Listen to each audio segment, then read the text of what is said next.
സന്നിധി മതി എൻ ദൈവമേ, നിൻ സാന്നിധ്യം മതി ഈ ഏഴയ്ക്ക്. നിൻ ദിവ്യകൃപകളാ ജീവിപ്പാൻ നിന്നാത്മശക്തി പകരൂ നാഥാ. നിന്നാശിഷം ചൊരിയുക എന്നിൽ, നിന്നാശിഷം ചൊരിയുക എന്നിൽ. കേൾപ്പിക്കുക നിൻ സ്വർഗീയ നാദം.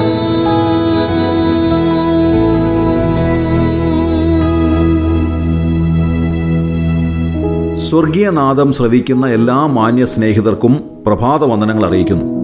ഇന്നത്തെ ദിവസം ദൈവം എല്ലാവരെയും സഹായിക്കുകയും അനുഗ്രഹിക്കുകയും ചെയ്യട്ടെ എന്നാഗ്രഹിക്കുകയും പ്രാർത്ഥിക്കുകയും ചെയ്യുക.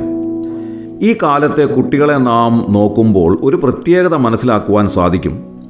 അവരിൽ ഭൂരിഭാഗം പേർക്കും അവരുടെ ഭാവിയെ സംബന്ധിച്ച് നല്ല കാഴ്ചപ്പാടുകളുണ്ട് എന്നുള്ളതാണ്. പഴയ കാലത്തില്ലാത്തതായ ഒരു പ്രത്യേകതയാണത്.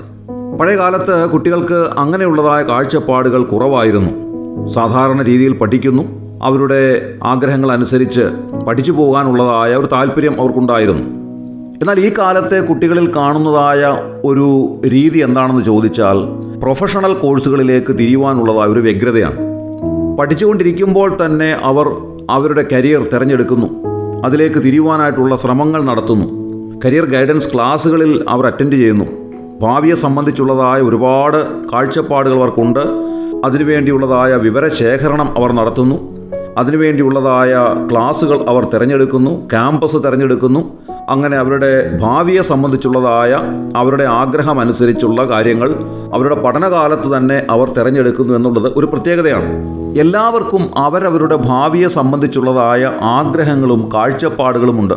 ഒരു കൊച്ചുകുട്ടിയോട് ചോദിച്ചാൽ അതിൻ്റെ ഭാവിയെ സംബന്ധിച്ചുള്ള ആഗ്രഹങ്ങൾ പറയും. എനിക്ക് ഇന്ന ആളെപ്പോലെ ആകണം, ഇന്ന നിലയിൽ എത്തിച്ചേരണം എന്നൊക്കെ അത് സ്വപ്നം കാണാറുണ്ട്. അതേപോലെ തന്നെയാണ് യൗവനക്കാരോട് ചോദിച്ചാലും പ്രായമുള്ളവരോട് ചോദിച്ചാലും ഒക്കെ അവരുടെ സമീപ ഭാവിയെ സംബന്ധിച്ച്, ആസന്ന ഭാവിയെ സംബന്ധിച്ചുള്ളതായ കാഴ്ചപ്പാടുകൾ, ആഗ്രഹങ്ങൾ ഒക്കെ അവർക്കുണ്ട്. അതുകൊണ്ട് എല്ലാവർക്കും അവരവരുടേതായിട്ടുള്ള കാഴ്ചപ്പാടുകൾ അവരുടെ ഭാവിയെ സംബന്ധിച്ചുണ്ട്. ഇത് ഓരോരുത്തരിലും ഓരോ അളവിലാണ് എന്നുള്ളത് മനസ്സിലാക്കേണ്ടതാണ്.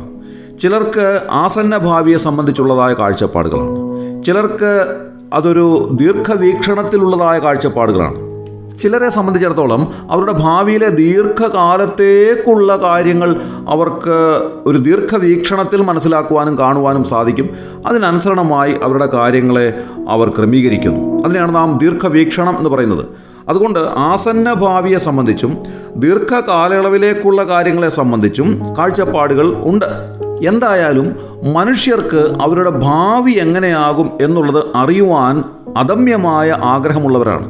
അതുകൊണ്ടാണ് അസ്ട്രോളജേഴ്സ് നക്ഷത്രങ്ങളുടെ സ്ഥാനത്തിൻ്റെ അടിസ്ഥാനത്തിൽ ആളുകളുടെ ഭാവിയെ സംബന്ധിച്ച് പ്രവചിക്കുവാൻ ആഗ്രഹിക്കുന്നത്.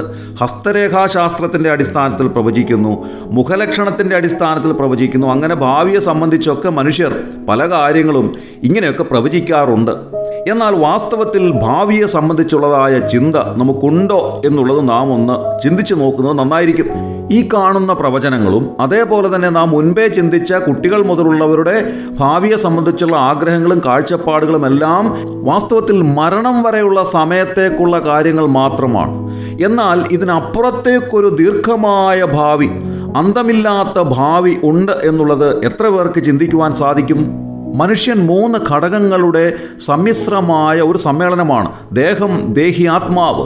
നാം മരിക്കുന്നതായ സമയത്ത് നമ്മുടെ ദേഹം ഈ ഭൂമിയിൽ അവശേഷിക്കുകയും ദേഹത്തിൽ നിന്ന് വേർപെടുന്ന പ്രാണനും ആത്മാവും ഒരുമിച്ച് നിത്യതയിലേക്ക് പോകുന്നു. ആ ഭാവിയെ സംബന്ധിച്ച് എത്ര പേർക്ക് ചിന്തിക്കുവാൻ സാധിക്കും? ആ ആത്മാവിൻ്റെ നിത്യത എവിടെയാണെന്നുള്ളത് എത്ര പേർക്കാണ് ചിന്തിക്കുവാൻ സാധിക്കുക, മനസ്സിലാക്കുവാൻ സാധിക്കുക? അതിനെ സംബന്ധിച്ച് മനസ്സിലാക്കണമെങ്കിൽ വിശുദ്ധ ബൈബിൾ നാം പരിശോധിക്കേണ്ടത് ആവശ്യമാണ്. അവിടെയാണ് കൃത്യമായ തെളിവുകൾ അതിനെ സംബന്ധിച്ചുള്ളത്. കൊലോസ്യർ 3-ാം അധ്യായം 3-ാം വാക്യത്തിൽ ഇങ്ങനെ നാം വായിക്കുന്നു: നിങ്ങൾ മരിച്ചു, നിങ്ങളുടെ ജീവൻ ക്രിസ്തുവിനോടുകൂടെ ദൈവത്തിൽ മറഞ്ഞിരിക്കുന്നു. നമ്മുടെ ജീവനായ ക്രിസ്തു വെളിപ്പെടുമ്പോൾ നിങ്ങളും അവനോടുകൂടെ തേജസ്സിൽ വെളിപ്പെടും. ഇത് യേശുക്രിസ്തുവിനെ രക്ഷിതാവും കർത്താവുമായി സ്വീകരിച്ചിരിക്കുന്ന ദൈവമക്കൾക്ക് മാത്രം ഉള്ളതായ പ്രത്യേകതയാണ്. മരണാനന്തരമുള്ള അവരുടെ നിത്യമായ ഭാവി ദൈവത്തോടു കൂടെയാണ്. ക്രിസ്തുവിനെ വിശ്വസിച്ച് ജീവരക്ഷ പ്രാപിക്കാത്തവരുടെ നിത്യതയുടെ ഭാവി പിശാചിനും അവൻ്റെ ദൂതന്മാർക്ക് ഒരുക്കിയിരിക്കുന്ന നിത്യമായ നരകാഗ്നിയിലാണ്. നിങ്ങളുടെ നിത്യതയിലെ ഭാവി ദൈവത്തോടു കൂടെ ആയിരിക്കാൻ ദൈവം നിങ്ങളെ സഹായിക്കട്ടെ. നമ്മുടെ കണ്ണുകളെ അടയ്ക്കാൻ പ്രാർത്ഥിക്കാം. ദൈവമേ, ഞങ്ങളുടെ സ്വർഗീയ നല്ല പിതാവേ, ഞങ്ങൾക്ക് നൽകിയ നല്ല സമയത്തിനായി സ്തോത്രം ചെയ്യുന്നു. ഞങ്ങളുടെ ഭാവിയെ സംബന്ധിച്ചുള്ളതായ ചിന്ത ഞങ്ങളുടെ മനസ്സിലേക്ക് നൽകുന്നതിനായി സ്തോത്രം. ഞങ്ങളുടെ നിത്യമായ ഭാവി കർത്താവിനോട് കൂടെ ആയിരിക്കാൻ അവിടുന്ന് ഞങ്ങളെ സഹായിക്കണമേ. ഞങ്ങളുടെ പ്രാർത്ഥന കേട്ടതിനായ സ്തോത്രം. യേശുക്രിസ്തുവിൻ വിലയേറിയ നാമത്തിൽ തന്നെ, ആമേൻ. സ്നേഹസ്വരൂപനാം ദൈവത്തിൻ സ്നേഹവാക്കുകൾക്ക് കാതോർക്കാം, മറക്കാതെ ശ്രവിക്കാം. സ്വർഗീയ നാദം, ദ ഹെവൻലി വോയിസ്. താൻ വാഴുകയാ ആകുലമില്ല, നാളെയെന്ന് ഭീതിയില്ല, ഭാവിയെല്ലാം തൻ കയ്യിലെന്നോർത്താൽ എത്ര ധന്യമേ ഈ ലോക ജീവിതം. താൻ വാഴുകയാകുലമില്ല,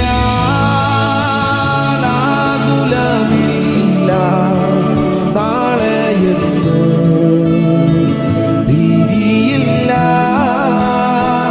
ഭാവിയെല്ലാം തൻ കയ്യിലെന്നോർത്താൽ എത്ര ധന്യമേ ഈ ലോക ജീവിതം. ആദി വേണ്ട ആശ്രയമേക തൻക